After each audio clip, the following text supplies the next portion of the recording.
जय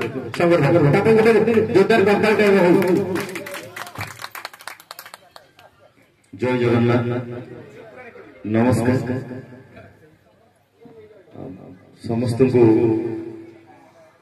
भल पाइबा माँ प्रेमी मान स्पेशल भल पाइबा आउ देवी भाई विषय बहुत कही सारी मुझे जहाँ कहले भी नियंटिया खाली आपण माने समस्ते जानी कहूँ माँ एक एमती शब्द जहाँ पाखे सब किसी सान जो शब्द जो व्यक्ति जे सब बड़े आम समस्त महान भाई डिले कमे हेलो हेलो माँ को ही कहूँ मार चरित्र करवा आम आउ गोटे कठिन साधनार बस्तु किंतु मते मु स्तब्ध होउची आश्चर्य चकित होउची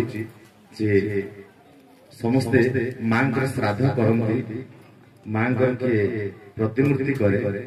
मांकर अस्थि नै के गंगा गया त्रिवेणी संगम रे विसर्जन कर दे आसे किंतु एमिति भी पुत्र थांती जे मांकर प्रति श्राद्ध को एक नियारा और स्वतंत्र रूप देवा आप्राण चेष्टा करते से होचंती देवी बाबू जे जने अमायिक भद्र लोक एवं से तो कथा के कहले मते 2 वर्ष आगु कहि शरद भाई मोर बंधु जेंति गोटे कार्यक्रम होची मु सेटा कुछ बुझी पारे किंतु आज प्रकृति रे एठी जे न आसी से केबे बुझी पारे एठी उपस्थित समस्त कवि और साहित्य प्रेमी मान को या कहबी आपण माने जते बेले गोटे कविता नै कि जोटी जाउछन्ती सेठी गोटे प्रसंग थाए किंतु आजिर प्रसंग आपण मान पई मां आपण माने मां को ऊपर इते कविता से झाड़ी झाड़ी कविता समस्त धरि छथि कवि माने व्यस्त व्याकुल निजे आनिथिबा कविता तो कथारे पढिया पई आठ बड़ कथा किछि नो तेनु सब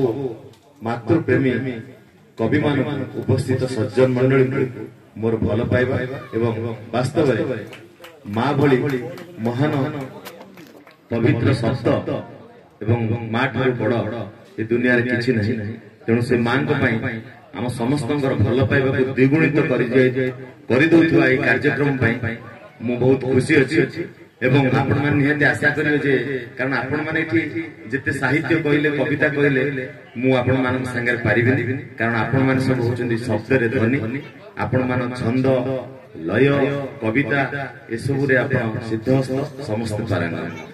आउ कॉमेडी में कोन करिवि आमे मां को नै कि जेते बेले प्रसंग रखिचे हां अनेक समय मु मां हुए मते जेते मां भूमिका रे अवतीर्ण हुए मु सेतोले जाने कि गोटे मां टे केते कष्ट करे गोटे बापा घर जेते बाहर से संगे संगे पैंट पिन दे शर्ट पिन दे कि डाकिबो कुआडे गला आसो जीवा भोजी अछि किंतु मां सेते बेले कसरत करूथबो आलमीरा रे थाक थाक साड़ी संगे को रंगर साड़ी पिनहिले मते मैच करिवो ता संग को ब्लाउज दरकार गोटे मां जिते प्रकार सज होइथबो नारी होची सबोले आपण मान जानि केंदी तार सज होबार सीमा नै चुट्टी पाखुर पाद पर्यंत सजबाज आधुनिक जुग रे से सजबाज को आउरी त्वरान्वित द्विगुणित करजे जो ब्यूटी पार्लर आपण मान देखंतु चुट्टी पाखुरु चुट्टी आखि पता ता धरे कजळ ता तळे आईब्रो आईलैश रूज लिपस्टिक पुणी तापर आसिले नेल पॉलिश दुनिया कथा आमे सजबाज हो जेते बेले आमे गोटे जगह को बाहरी पड़ू सेते बेले आलमीरार सब साड़ी की एमती गोटे मां खेळै देथियो घर भितर ये गोटे लुगा दुकान कोटा को से पिंदियो से जानि पार नथियो ता परे भी मु जेते बेले मां चरित्र कली मु जानि जे प्रकृति रे मां माने केते कष्ट करन साड़ी पिंदिया एते प्रकार पिंदिला भितर भी आपण फंक्शन ने बुलुथिबे साड़ी पिंदिबे कोडी सेल्फी बिने आपण खेचुथबो कोडी उडा क्लिप आपण हे टाइट हे कि रहिथो यदि कुंच बंका हे जे आपण तेढे हे कि चालथबे ये हो जे मां मानकर कष्ट आमे जेते बेले मार चरित्र मु करे से गोटे मां को इमिटेट करिया पड़े ମାଟେ କେମିତି ହଉଥିବ ସେ କେମିତି ଚାଲୁଥିବ ମତେ ଅନେକ ଜଣ ପଚାରନ୍ତି ଯେ ତମେ ଗୋଟେ ଏତେ ବୟସ୍କ ଲୋକ ଲେଡିଜ ରୋଲ କରୁଛ ତମକୁ ଖରାପ ଲାଗୁନି? ବହୁତ ଲୋକ କହନ୍ତି ବହୁତ ଭଲ ହେଇଛି। ମ୍ୟାକ୍ସିମମ୍ ଲୋକ କହନ୍ତି ତମେ ଗୋଟେ ସ୍ତ୍ରୀ ଲୋକ ହେଇଥିଲେ ମୁଁ ତମକୁ ବିବାହ ହେଇଯାଇଥାନ୍ତି। ଏମିତି ବି ଲୋକ ମତେ କହିଛନ୍ତି। ଆଉ କିଛି ଲୋକ ମତେ କୁହନ୍ତି ଆମର ପ୍ରଡ୍ୟୁସର ଏଇଠି ଅଛନ୍ତି ଶରତ ଭାଇ, ଶରତ ଭାଇଙ୍କର ସବୁବେଳେ ଇଚ୍ଛା ମୁଁ ଗୋଟେ ଲେଡିଜ ରୋଲ କରେ। ସେ କହିପାରନ୍ତିନି, ଜାଣନ୍ତି ବହୁତ କଷ୍ଟ। ଯଦି ଗୋଟେ କିଛି ଥାଏ ତମେ ବୁଢୀଟେ ହଉନ, ଭଲ ଭଲ ଗୋଟେ ଲେଡିଟେ ହଉନ। ପୁରୀରେ ଯେତେବେଳେ ହବିଶାଳୀ ମାନଙ୍କ ପାଖକୁ ମୁଁ ଯାଏ ମୁଁ ସେତେବେଳେ ଗୋଟେ ବୁଢୀ ହେଇକି ଯାଏ। ଆପଣ ମାନେ ଦେଖିଛନ୍ତି ନନ୍ଦିଘୋଷ ଟାଇପର ସେ କାର୍ଯ୍ୟକ୍ରମ ସବୁବେଳେ ସ୍ୱତନ୍ତ୍ର। ଆଉ ତା ଭିତରେ ଏଇ ଯୋଉ ମା ମାନଙ୍କ ପାଖକୁ ଯୋଉ ଆମେ ଯାଉ ହବିଷରେ ପୁରୀ, ସେତେବେଳେ ଗୋଟେ ଅତି ନିଆରା ଚରିତ୍ରରେ ମୁଁ ଯାଏ। ସେଠି ଯୋଉ ମା ମାନେ ଥାନ୍ତି ସେମାନେ ସମସ୍ତେ ମତେ ଦେଖନ୍ତି, ନିରୀକ୍ଷେଇକି ପାଖରୁ ଦେଖନ୍ତି ଗୋଟେ ପୁରୁଷଟା ଗୋଟେ ପୁଅଟା କେମିତି ଏମିତି ମାଟେ ହେଇପାରୁଛି, କଣ ସେ ପିନ୍ଧିଛି, କାନ ଫୁଲ କେମିତି ପିନ୍ଧିଛି, ନାକ ଫୁଲ କେମିତି ପିନ୍ଧିଛି, ଶାଢୀ କେମିତି ପିନ୍ଧିଛି। ଭଗବାନଙ୍କର ସେତିକି ଆଶୀର୍ବାଦ ଅଛି, ମୋ ମାଙ୍କର ବି ଆଶୀର୍ବାଦ ଅଛି। ମତେ କେମିତି କଣ ସବୁ ପିନ୍ଧିଲେ ମୁଁ ଗୋଟେ ନାରୀଟେ ଭଳି ଦେଖାଯାଏ। ଆଉ ସେଟା ଆକ୍ସେପ୍ଟ ହୁଏ, ଖାଲି ଡାଇରେକ୍ଟର କ୍ୟାମେରାମ୍ୟାନ ଆକ୍ସେପ୍ଟ କରନ୍ତିନି, ଆପଣ ମାନେ ବି ତାକୁ ଗ୍ରହଣ କରନ୍ତି। ଆଉ ମୋ ସାଙ୍ଗରେ ପ୍ରଜ୍ଞା ଥାଏ, ମୁଁ ଯେତେବେଳେ ଗୋଟେ ମଜବୁତିଆ ସ୍ତ୍ରୀ ଲୋକ ହୁଏ ସେ ଗୋଟେ ଧେଡିଆ ପୁରୁଷଟେ ହେଇଯାଏ। ଆଉ ସିଏ ଯେତେବେଳେ ଗୋଟେ ସ୍ତ୍ରୀ ଲୋକ ହୁଏ ମୁଁ ସେତେବେଳେ ପୁରୁଷ ହୁଏ। ତେଣୁ ତାର ମୋର ଯୋଡି ଆପଣ ମାନଙ୍କର ଭଲ ପାଇବାରେ ହେଇଛି। ଆଉ ଆପଣ ମାନଙ୍କୁ ଭଲ ପାଇବା ଏମିତି ଥାଉ। ଆପଣ ମାନଙ୍କ ମାଙ୍କର ଯୋଉ ଭଲ ପାଇବା ଆପଣଙ୍କ ପ୍ରତି ଅଛି ସେଥିରୁ ସୁତାଏ ସୁତାଏ ଆମ ଉପରେ ଥାଉ। ଆମେ ଏମିତି କେତେବେଳେ ମା ପୁଅ, କେତେବେଳେ ସ୍ୱାମୀ ସ୍ତ୍ରୀ, କେତେବେଳେ ହଜବେଣ୍ଡ ୱାଇଫ, କେତେବେଳେ ଡବଲ ସ୍ତ୍ରୀ ଲୋକ ହେଇକିରି ଆମେ ପୋଖରୀ ତୁଠରେ ବସିକିରି କମେଡି କରୁ। ଆମେ ଯେତେବେଳେ କମେଡି କରୁ ସେତେବେଳେ ଗୋଟେ ସ୍କ୍ରିପ୍ଟ ଲେଖା ହୁଏ, କାହାକୁ ନ ବାଧିବ, କୋଉ ମାକୁ ଖରାପ ନ ଲାଗିବ। ଆମେ ଗୋଟେ ମା ହେଇଛୁ କେହି ନ ଭାବୁ ଯେ ଇଏ ଗୋଟେ ଭେର୍ସିଆ କରୁଛନ୍ତି, ମା ମାନଙ୍କ ପାଇଁ ଗୋଟେ ଖରାପ ଜିନିଷ ହଉଛି, ସେ ପ୍ରତି ଆମେ ସବୁବେଳେ ପ୍ରାଧାନ୍ୟ ଦେଇଥାଉ। ଆଉ ତାକୁ ବି ଆପଣ ମାନେ ଗ୍ରହଣ କରିଛନ୍ତି। ଆଉ ଆଜିକାଲିକା ମା, ଦେବୀ ବାବୁଙ୍କ ମା, ଆମ ମା ବା ମାଉସୀ ଯାହାଙ୍କର ଆଜି ଶ୍ରାଦ୍ଧ ହଉଛି, ସେ ମା ଆଉ ଆଜିର ମା, ଆଗକୁ ଯୋଉ 10 ବର୍ଷ ପରେ ଯୋଉ ମା ଆସିବେ ତା ଭିତରେ ଥାକ ସବୁ ଫରକ ଅଛି। ଆପଣ ମାନେ ଜାଣି ଯେତେବେଳେ 20-25 ବର୍ଷ ତଳେ ମାଇକି ଯଦି ମଝିରେ ମଝିରେ ଖରାପ ନ ହବ ଆପଣ ମାନେ ମାଇକି ଆଡକୁ ଅନେଇବେ। ସେଥିପାଇଁ ସେ ଜାଣିକି ଟିକେ ଖରାପ କରିବେ, କିଏ ସେଠି ବସି କିଏ ଚଲଉଛି, ଆମେ ଟିକେ ବେକ ଟେକି ଦେଖିବା। ହ୍ୟାଲୋ ଅଛି ଅଛି, ସେ ଜାଣିକି ଟିକେ ଖରାପ କରିଦିଅନ୍ତି ମଝିରେ ମଝିରେ, କାରଣ ତାଙ୍କୁ କିଏ ଅନଉନାହାନ୍ତି ନା। ଭାଇଙ୍କ ପାଇଁ ଗୋଟେ ତାଳି ଦିଅ। ଆଉ ଯଦି ବ୍ୟାଟେରୀ ସରିଯିବ ମାଇକି ଭାଇଙ୍କର 2-3 ଥର ଖଣ୍ଡେ ମାଗିବେ, ନଦେଲେ ସେ ବନ୍ଦ କରିଦେବେ। କଣ ହେଲା, ତମେ ସାଙ୍ଗେ ସାଙ୍ଗେ 20ଟା ବ୍ୟାଟେରୀ ଆଣି ତା ପାଖରେ ପକେଇବ। ତେଣୁ ଯାହା ହଉ ସାଉଣ୍ଡ ବହୁତ ବଢିଆ ଅଛି। ଆଜିକାଲି ଯୋଉ ମାଙ୍କ କଥା ମୁଁ କହୁଥିଲି, ଆପଣ ମାନେ ଜାଣିଛନ୍ତି ସମୟ ବହୁତ ବଦଳି ଯାଉଛି। ସେ ସମୟ ସୁଅରେ ଆମର ମାର ସଂଜ୍ଞା, ମା ତ ସବୁବେଳେ ମା, କିନ୍ତୁ ମାର ସଂଜ୍ଞା, ମାର ସ୍ଥିତି, ମାର ପରିବେଶ, ମାର ପରିସ୍ଥିତି ବି ଚେଞ୍ଜ ହେଇଯାଉଛି। ଯେତେବେଳେ 20-25 ବର୍ଷ ତଳେ ଗୋଟେ ବୋହୂଟେ ଘରକୁ ଆସୁଥିଲା, ସେତେବେଳେ ସେ ହାତେ ଲମ୍ବର ଓଢଣ ଦେଇକିରି ଆସୁଥିଲା, ତାକୁ ଦେଖିବା ପାଇଁ ଲୋକ ଭିଡ ଜମାଉଥିଲେ। ମୁଁ ବି ସେତେବେଳେ ଗୋଟେ ଗାଁର ପୁଅ ହିସାବରେ ମୁଁ ଜାଣିଛି କୁନି କୁନି ପିଲାମାନେ ଯାଆନ୍ତି ଦେଖିବା ପାଇଁ। ସେ କାଳି ହେଇଥାଉ, ଦାନ୍ତୁରୀ ହେଇଥାଉ, ମୋଟି ହେଇଥାଉ, ଘୋଡା ମୁଇଁ ହେଇଥାଉ, କିନ୍ତୁ ଓଢଣା ନମ୍ବେ ଉଞ୍ଚାର ପକେଇଥିବ, ତାକୁ ସମସ୍ତେ ଟାଣି ଓଟାରିକି ଦେଖିବେ ଯେମିତି ଐଶ୍ୱର୍ଯ୍ୟା ରାୟ କିଏ। ମାନେ ତାର ଗୋଟେ ସସ୍ପେନ୍ସ ଥିବ ଯେ ନୂଆ ବୋହୂଟେ ଘରକୁ ଆସିଛି, ସେ ଦେଖିବାକୁ କେମିତିଆ। ତାପରେ ଦେଖିକିରି ସମସ୍ତେ ଆସିବେ ନା ହଁ ଦେଖିବାକୁ ଭଲ। ଯଦି ସେ ଦାନ୍ତୁରୀ ହେଇଥିବ, ହଁ ଟିକେ ମୁଖୀ ଦାନ୍ତି କିନ୍ତୁ ନାକ ଲମ୍ବା ଅଛି, ତା ବିଷୟରେ ଗୋଟେ ଆଲୋଚନା। ସେ ଲୋକଲୋଚନକୁ ଆସିବା ପାଇଁ ସର୍ବସାଧାରଣ ତା ମୁହଁ ଦେଖିବା ପାଇଁ ତାକୁ 5-6 ବର୍ଷ 7 ବର୍ଷ ଲାଗୁଥିଲା। କିନ୍ତୁ ଆଜି ସକାଳେ ଯେ ବାହା ହଉଛି, ସନ୍ଧ୍ୟା ବେଳକୁ ଚୁଟି ମୁକୁଳା କରି ସେ ବୁଲୁଛି। ଆଉ ଗୋଟେ କଥା ମୁଁ ସବୁବେଳେ କହେ, ଏ ଯୋଉ ବିୟୁଟି ପାର୍ଲର, ଏଠି ଯୋଉମାନେ ପାର୍ଲର କରିଛନ୍ତି ବା ଯୋଉମାନେ ପାର୍ଲରକୁ ଯାଉଛନ୍ତି ସେମାନେ ଖରାପ ଭାବିବେନି। ବିୟୁଟି ପାର୍ଲର ଆମକୁ ବହୁତ ମା ମାନଙ୍କୁ, ଆଜିକାଲି ମା ମାନଙ୍କ କଥା କହୁଛି, ମା ଯେତେ ଆଗକୁ ହଉ, ଯେତେ ମଡର୍ଣ୍ଣ ହଉ, ସେ ତା ସନ୍ତାନ ପାଇଁ ସବୁବେଳେ ମା। ତା ପାଇଁ ସେ ସ୍ୱତନ୍ତ୍ର ଶ୍ରଦ୍ଧା, ସ୍ନେହ, ଭଲ ପାଇବା ରଖିଥିବ। ବିୟୁଟି ପାର୍ଲରରେ ଆପଣ ଗୋଟେ ଆପଣଙ୍କ ମୁହଁରେ ଯଦି ଗୋଟେ ଛୋଟିଆ ବ୍ରଣ ହେଇଥିବ, ଆପଣ ଯାଇ ବିୟୁଟି ପାର୍ଲରରେ ପହଞ୍ଚିବେ, ସିଏ ସାଙ୍ଗେ ସାଙ୍ଗେ ଗୋଟେ ଛୁଞ୍ଚି, ଗୋଟେ ରେଞ୍ଚି, ଗୋଟେ କଇଁଚି, ଗୋଟେ ଡାମ୍ପଣ, ଟିକେ କ୍ରିମ, ଟିକେ ସୂତା, ଟିକେ ଆଉ କଣ ଟିକେ ତୁଳା ବାହାରିକି ପୁରା ଆପଣଙ୍କୁ ସିଧା ସୁହାଇକିରି ତଳକୁ ଓହ୍ଲେଇ ଆସିବେ। ଘଣ୍ଟାଏ ଖଣ୍ଡ 2-4 ଜଣ ଲାଗିକିରି ସେ ବ୍ରଣର ଗୋଟେ କ୍ଷୀଲ ବାହାର କରିଦେଇ ଅପରେସନ ସକ୍ସେସ ହେଇଛି, ଯେମିତି ଗୋଟେ ମେଜର ଅପରେସନ ହେଲା। ତାପରେ ଆପଣ ତ ଘରକୁ ଆସିଲା ବେଳକୁ ଗୋଟେ ବିଲ୍ ଲେଖିଦେବେ ଯୋଉ ଗ୍ରହଣରୁ କ୍ଷୀର ବାହାରିଲା ସେଟା 820 ଟଙ୍କା ଆପଣ ଚୁଟକିନ ତାକୁ ଦେଇକି ଆସିବେ ଆପଣ ଯଦି ଟିକେ ନଖରେ ଚିପି ଦେଇଥାନ୍ତେ ସେ ପଟକିନ ବାହାରି ଯାଇଥାଏ କିନ୍ତୁ ପାର୍ଲର ଆପଣ ଯାଇଛନ୍ତି ଆପଣ କିଛି କହିପାରିବେ ପାର୍ଲରରେ ସେ ଏତେ ପ୍ରକାର ମେସିନ ରଖିଛନ୍ତି ଆପଣଙ୍କ ଚୁଟିକି ସେ ମେସିନରେ ବାମ୍ଫ ଦେଇ ଆଇରନ୍ ଦେଇ ତାକୁ ସିଝେଇକିରି ଏମିତି ସିଧା କରିଦଉଛି 1999 ମସିହା ବାତ୍ୟା ହେଲେ ସେ ଉଡିବନି ପୁରା ସାବଧାନ ପୋଜିସନରେ ସିନ୍ ରହିବ କଣ ନା ଏଟା ହଉଛି ଷ୍ଟ୍ରେଟନିଂ ତା ଭିତରେ କିଛି ପିଲା ଅଛନ୍ତି ସେ ଷ୍ଟ୍ରେଟ ଚୁଟିକି ଏଉଠୁ କାଟିକି ସେ ସିଂହ ଭଳିଆ ବୁଲୁଛି ସେ ମୁଣ୍ଡିଆ ମାଇଲା ସେ ଗଳି ପଡିଥିବ ମୁଣ୍ଡ ଉଠେଇ ଦଉଥିବ ଗଳି ପଡିଥିବ ଉଠେଇ ଦଉଥିବ କଣ ନା ପାର୍ଲର ବାଲା ପଇସା ନେଇକି ଏଠି ଦିଖଣ୍ଡ ପଡିବନି ତା ବାଦେ ଯଦି ସିଧା ଚୁଟିକି ସେ କୁଚୁକୁଚିଆ କରିକି ତାକୁ ସାଇବା ଭଳିଆ ଏତେ ବଡ ବୁଲେଇ ଦେବେ ଚୁଟି ଛଡା ନଖକୁ ସଫା କରିବେ କେତେ ପ୍ରକାର ଶବ୍ଦ ତାର ପୁରା କଳା ଲୋକକୁ 2-3 ମାସ ଖଣ୍ଡେ ଗଲେ ସେ ତମ ଚମଡାକୁ ସିଝେଇକି ତାକୁ ଧଳା କରିକି ଛାଡିଦେବେ ଗୋରା ଏ ପ୍ରକାର ସବୁ ବ୍ୟବସ୍ଥା ରହିଛି ସଜେଇବା ଆମେ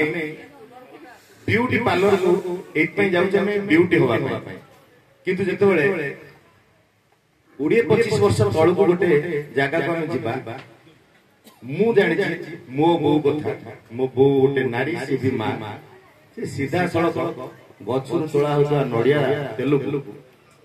ମାରିକିରି ତାକୁ ମେଞ୍ଚା ମେଞ୍ଚା ଚୁଟିରେ ବୁଲିକିରି ତାଗୁଡା ଖୋସା କରିକି ସେ ବାନ୍ଧୁଥିଲା ତା ବୋହୁର ଚୁଟିକି ସେ ବୁଲଉଥିଲା ଆମ ମୁଣ୍ଡରେ ବି ସେଟା ମାରୁଥିଲା ଏତେ ପ୍ରକାର କ୍ରିମ ଏତେ ପ୍ରକାର ଫେସନ ଏତେ ପ୍ରକାର ପାଉଡର ଏତେ ଜିନିଷ ନଥିଲା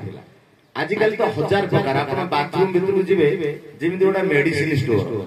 45 ପ୍ରକାର ଆଇଟମ ଥୁଆ ହେଇଥାଏ ଆପଣ ଯଦି ଜାଣିପାରିବେ କାହାକୁ ମାରିଦେବେ ଚୁଟି ପୁଳା ଗଳି ପଡିବେ ଏଇଟା ହଉଛି ଫେସ୍ ୱାଶ ଏଇଟା ହଉଛି ଗୋଡ ତଳକୁ ୱାଶ ଏଇଟା ହଉଛି ଗାଲରେ ମାରିବ ଗୋଟା ଦାନ୍ତରେ ଘଷିବ ଗୋଟା ମାନେ ସାବୁନ 1000 ପ୍ରକାର ସାବୁନ କିନ୍ତୁ ମୁଁ ଯେତେବେଳେ ଛୋଟ ପିଲା ଥିଲି ମୁଁ ଜାଣିଛି ମୋ ବୋଉ ବନ ମାଟି ଯୋଉ ମାଟିକି ଚୁଟିରେ ଘଷିକି ଯେମିତି କାଦୁଅ ଭଳିଆ କରି ରଖୁଥିଲା ତାପରେ ଧୋଇ ଦଉଥିଲା ସଫା ହେଉଥିଲା କଣ ନା ଚୁଟି ସଫା ହଉଥିଲା କାଳକ୍ରମେ ଧୀରେ ଧୀରେ ଆଜି ଆମେ ଏତେ ପ୍ରକାର ସାଇନ୍ସର ଡେଭଲପ ହେଇଛି ବିଜ୍ଞାନର ଆଧୁନିକତା ବଳରେ ଆମେ ବହୁତ ଦାମିକିଆ ସାମ୍ପ ଚୁଟିରେ ମାରୁଛୁ ସେ ଚୁଟି ପୁଣି ଯୋଉ ବାସୁଛି ଆପଣ ଇଚ୍ଛା କଲେ ତାକୁ ପୁରା ଖାଇଯିବେ ଆଉ ଗୋଟେ କଥା କହୁଛି ଯୋଉ ମା ମାନେ ଇଂଲିଶ ମିଡିୟମ ସ୍କୁଲରେ ପିଲାମାନଙ୍କୁ ପାଠ ପଢଉଛନ୍ତି ତାଙ୍କ ପିଲା ଯେତେବେଳେ ବୋଉ ଡାକିବ ସେ ତା ପିଠିରେ ଦୁମ୍ ଗୁନ୍ ଗୋଟେ ବାଟ ତତେ ମୁଁ ଇଂଲିଶ ମିଡିୟମ ପାଠ ପଢିକି ମତେ ବୋଉ ଡାକିବ ମମି ଡାକିବ ମମି ଡାକିବ ସେ ସାଙ୍ଗେ ସାଙ୍ଗେ ମମି ପ୍ରଜ୍ଞା ଗୋଟେ କମେଡି କରେ ଗୋଟେ ପିଲାକୁ ପଚାରିଲ ଆଚ୍ଛା ବାପାର ଇଂଲିଶ କଣ ନା ଫାଦର ମାର ଇଂଲିଶ ମଦର ଗୋଟେ ପିଲାକୁ ପଚରା ଯାଉଛି ଇଂଲିଶ ମିଡିୟମ ପିଲା ଆଜିକାଲି ପିଲାମାନେ ମାକୁ ଆଉ ଟିକେ ଆଧୁନିକୀକରଣ କରିକି ମମ୍ ବୋଲି ଡାକୁଛନ୍ତି ସେ ପିଲାଟି ପଚରାଗଲା ମାକୁ ଯଦି ମମ୍ କୁହାଯାଏ ତାହେଲେ ମାର ବଡ ଭଉଣୀ କଣ କହିବ ସେ କହୁଛି ମ୍ୟାକ୍ସିମମ୍ ତା ସାନ ଭଉଣୀ କଣ ନା ମିନିମମ୍ ଛୋଟ ଭଉଣୀ କଣ ଛୋଟିଅ ପେଟରେ ଯିଏ ଅଛି ପେଟିଅ ଆଣ୍ଠୁଛି ଯେ ଆଣ୍ଠିଅ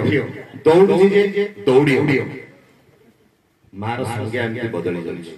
ମାର ସଂଜ୍ଞା ବଦଳି ଯାଉଥିବା ବେଳେ ମା ନିଜେ ବଦଳି ଯାଉଥିବା ବେଳେ ଗୋଟିଏ ଜିନିଷ କେବେ ବଦଳିବନି ମା ଯେତେ ଉଗ୍ର ହଉ ମା ଯେତେ ଶାନ୍ତ ହଉ ମା ଯେତେ ନମ୍ର ହଉ ମା ଯେତେ ଆଧୁନିକତା ହଉ ମା ଯେତେ ଶିକ୍ଷିତା ହଉ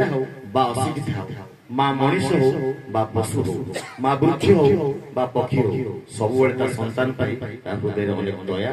ଶ୍ରଦ୍ଧା ଭଲ ପାଇବା ରହିଛି ତେଣୁ ସେଇ ମା ପାଇଁ ଆଜି ସମସ୍ତେ ଏକାଠି ହେଇଛନ୍ତି ମାକୁ ନେଇକି ଅନେକ କବିତା ଗଳ୍ପ ଆଲୋଚନା ହଉଛି ଆଉ ମୁଁ ଏଠାରେ କିଛି ସମୟ ଆସିକିରି ଏ ଆଲୋଚନାରେ ଭାଗ ନେଇଥିବାରୁ କିଛି କଥା କହିବାର ସୁଯୋଗ ପାଇଥିବାରୁ ନିଜକୁ ଧନ୍ୟ ମନେ କରୁଛି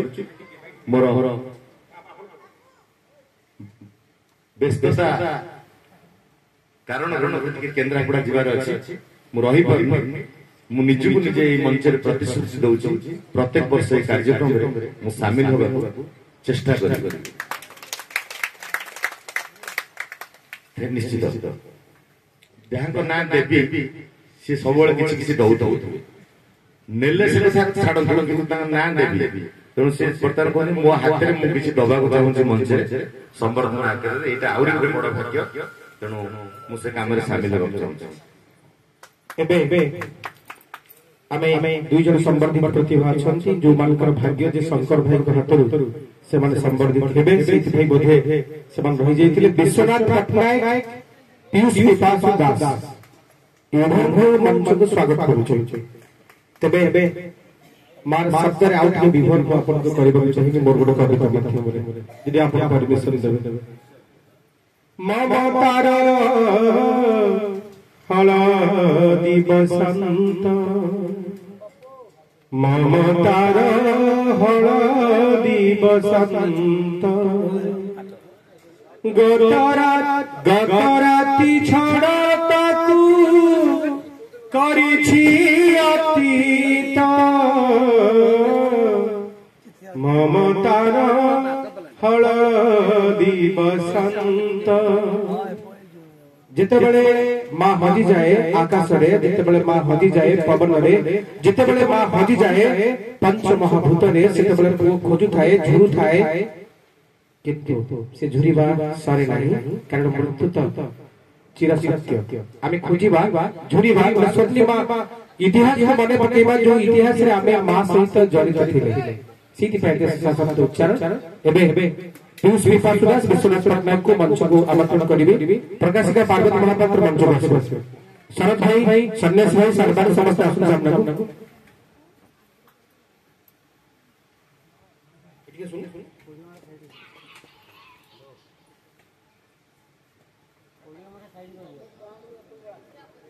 पोडियमटा रवि सर पोडियमटा साइड कर दियो